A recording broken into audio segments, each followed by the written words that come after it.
مرحبا بكم في قناة الإخبار الآن. القناة التي ستجدون ملخص الأحداث السياسية والرياضية. لا تنسى الاشتراك وتفعيل زر الجرس ليصلك كل جديد.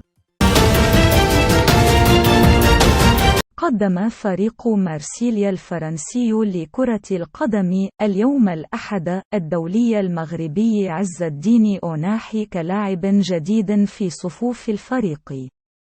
وأعلن ممثل الجنوب الفرنسي عبر تدوينة على صفحاته الرسمية بمواقع التواصل الاجتماعي ترسيم عقد اللاعب المغربي أوناحي وارتداءه لقميص مارسيليا رقم 8.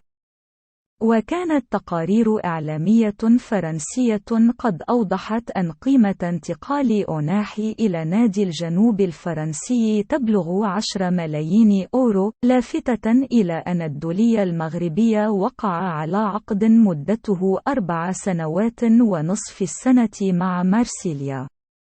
تجدر الإشارة إلى أن العديد من الأندية الأوروبية كانت قد أبدت رغبتها في انتداب أوناحي بعد تألقه رفقة المنتخب الوطني المغربي في كأس العالم قطر 2022.